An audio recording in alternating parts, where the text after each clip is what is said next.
Shavua Tov, Gute Woch. Voy a contar la historia número 73 del Shibche Baal Shem Tov, la compilación más temprana de historias del Baal Shem Tov, escrita por el Rav Dovber de Linitz. La historia se llama literalmente en hebreo Maase Beshnei Leitzim, la historia de los dos burlones. Se refiere a unos seres demoníacos escritos en el Talmud, en la Gemara, llamadas mazikim, literalmente los que causan daño. Y este tipo de mazikim se llaman letzim porque se burlan de la gente. Entonces, el autor empieza siempre citando sus fuentes. Shamati me'arav de Keilaseinu,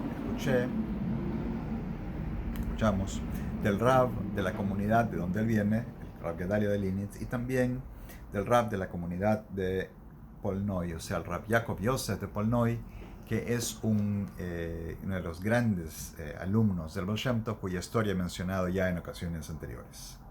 Estas son las dos fuentes de donde el autor del libro saca la historia. Que escucha que en la comunidad de Izbaras es una comunidad, una ciudad en Ucrania occidental, no muy lejos de donde el Baal Shem Tov vivía.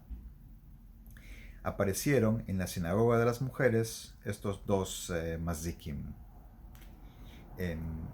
Mencioné en la historia 65 que la nuera del Maggid de Mestrich rezaba en un lugar llamado Sinagoga de Mujeres, Beis Knesset Nashim, que era no era del otro lado de la mejitza, no era la galería de las mujeres, era una habitación adyacente a la sinagoga de donde se podía escuchar a través del muro las plegarias, pero era completamente aislado. Entonces en aquel lugar, en este lugar, en Izbaras, aparecen estos dos mazikim burlones y causan un pavor, un miedo terrible. Las mujeres que están en la sinagoga salen atemorizadas del lugar. Y entonces mandan llamar al Rav Chaim de la comunidad de Linitz, de donde viene el autor del libro. Rav Chaim viene, él era el Maggid Mishalem de la comunidad de Linitz.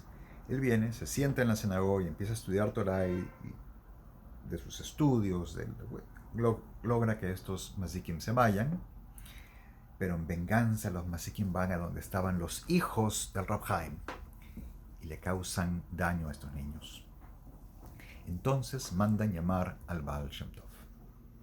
Que el Baal Shem Tov puede deshacer el daño causado y lograr que no vengan más estos mazikim. El Baal Shem Tov viene y se aloja en la casa de meditación que yo deduzco por la historia que se refiere a la sinagoga misma.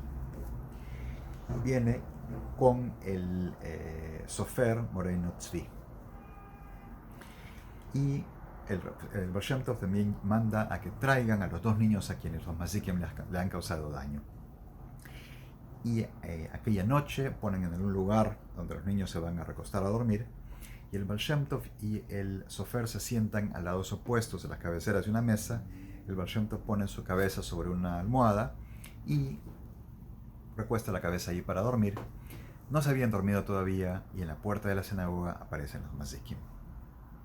El Baal Shem Tov le dice todavía al sofer: ¿los ves?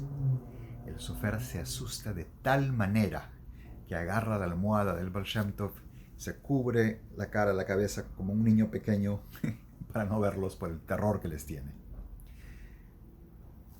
Entonces el Baal Shem Tov les dice: déjenme en paz. Los mazikim se marchan, pero se marchan hacia donde están los niños. Entonces el Baal Shem Tov salta del lugar donde está, los confronta, los pone en su sitio, y los mazikim se empiezan a burlar de él. Empiezan a cantar el tono del Lejadodí. Lejadodí es aquel himno de sinagoga que cantamos cuando recibimos el Shabbat, que los cabalistas cantaban para recibir el estado de la presencia divina de la Shekhinah al empezar el Shabbat, que compara el recibir del Shabbat como recibir a una novia. Llamamos a la novia a recibirla. Bueno, cantando este tono, se empiezan a burlar los mazikim.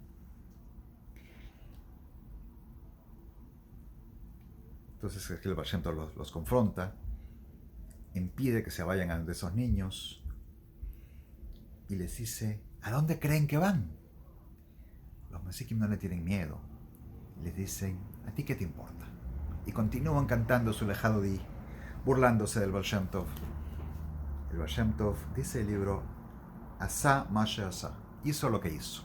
No especifica si se trata de un acto físico o de alguna palabra cabalística, no dice qué. Pero acto seguido, los Mazikim se encuentran en el piso, incapaces de levantarse, rogando por la piedad del Baal Shem Tov. El Baal Shem Tov inmediatamente les demanda que tienen que sanar a estos niños, reponer el daño que han hecho. Uno de los Mazikim habla y dice: el daño está hecho, está en los órganos internos, implicando que ellos, una vez que han causado, no pueden sanar esos órganos internos. Pero, ¿qué iban a hacer? Ellos se dirigían ahora a los niños para completar el daño. Llegó el Mazal, la buena fortuna del cielo, y respetuosamente este Mazik le dice al Baal Shem Tov que su Alteza está aquí. O sea que gracias a la presencia del Baal Shem Tov no pueden hacer ese daño, implicando como que realmente no querían causarlo. Ellos están creados para hacer este daño, pero no querían hacerlo. Así que el Baal Shem Tov los puso en su sitio, los puso en el piso y ahora no pueden hacer ese daño. El Baal Shem Tov les increpa y les pregunta el cómo y por qué, y qué hacen en la sinagoga, qué han aparecido aquí. Entonces los Masikim me explican que el cantor de la sinagoga, un hombre llamado Bas, de una voz baja, fuerte, no era un hombre tan limpio, era un adúltero. Y con su canto, pretendiendo ser un Hasán de sinagoga profesional, buscaba seducir a las mujeres que estaban en la sinagoga de mujeres, en la habitación, a pesar de ser mujeres casadas. Y que mientras él estaba cantando, supongo el Lejado Di, por eso se burlan de eso, está pensando en las mujeres, en forma lujuriosa. Y las mujeres que lo escuchan están pensando en él. Y de esos sirurim, de esos pensamientos lujuriosos, se empiezan a mezclar y de ahí aparecen los Mazikim. Ellos son creados por esos pensamientos lujuriosos. Los Mazikim dicen: por eso es que estamos acá, dos de nosotros, uno macho y un varón y una hembra. Nosotros somos los Mazikim que fuimos creados de esos pensamientos en esta sinagoga. El Baal Shem Tov entonces los retira, los lleva a un lugar alejado, donde hay un pozo abandonado, donde nadie jamás se asoma, los pone allí adentro y ahí acaba la historia. Me doy cuenta de que yo empecé a contar las historias del Baal Shem Tov en otro método, en otro medio social, en el Facebook, y la gente que me sigue en YouTube, aun cuando siguen las historias tempranas, les faltan las primeras veintitantas historias del libro. Así que a partir de la semana que sigue voy a llenar esa brecha, ese espacio vacío, empezando por la historia número 1 hasta contar todas las historias que no he subido a YouTube, y luego continuamos Bezrat Hashem, Dios mediante, con la historia que sigue. Shavua Tov, a gute Woche.